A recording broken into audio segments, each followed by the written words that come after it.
اعوذ باللہ من الشیطان الرجیم بسم اللہ الرحمن الرحیم۔ بخاری شریف جلد دوم حدیث نمبر 1161۔ قتادہ نے کہا، ہمیں انس بن مالک نے حضرت طلحہ رضی اللہ تعالیٰ عنہ سے بیان کیا کہ نبی اکرم صلی اللہ علیہ وسلم نے بدر کے دن قریش کے 20 سرداروں کے متعلق حکم دیا کہ ان کو کنویں میں پھینک دیا جائے، تو آپ کے حکم کے مطابق ان خبیث لوگوں کو بدر کے کنویں میں سے ایک گندے کنویں میں پھینک دیا گیا۔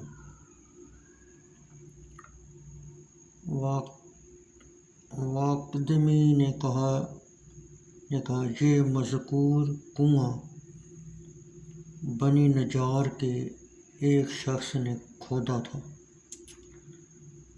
لہذا ان کو اس کنویں میں ڈالنا مناسب تھا۔ رسول اللہ صلی اللہ علیہ وسلم جب کسی قوم پر غلبہ حاصل کرتے تو اس علاقہ میں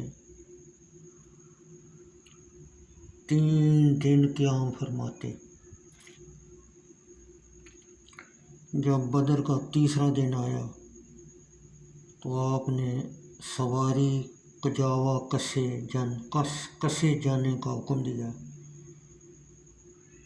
پھر آپ وہاں سے پیدل چلے اور صحابہ کرام آپ کے پیچھے پیچھے ہو لیے۔ صحابہ کرام نے کہا، ہم یہی سمجھتے رہے کہ آپ کسی ضرورت کے پیش نظر جا رہے ہیں، یہاں تک کہ آپ کنویں کے کنارے پر کھڑے ہو گئے۔ طور اسی کنویں کو کہتے ہیں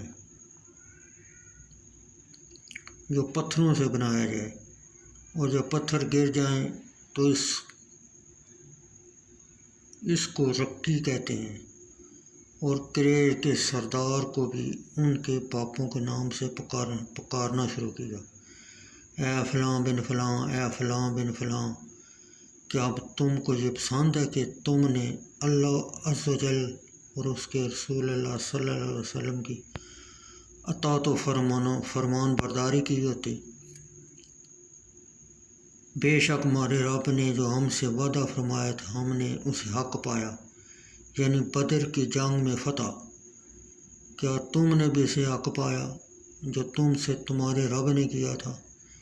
اس پر حضرت عمر فاروق رضی اللہ تعالیٰ عنہ نے عرض کیا، یا رسول اللہ صلی اللہ علیہ وسلم، آپ ایسے جسموں سے کلام فرما رہی ہیں جس میں روحیں نہیں۔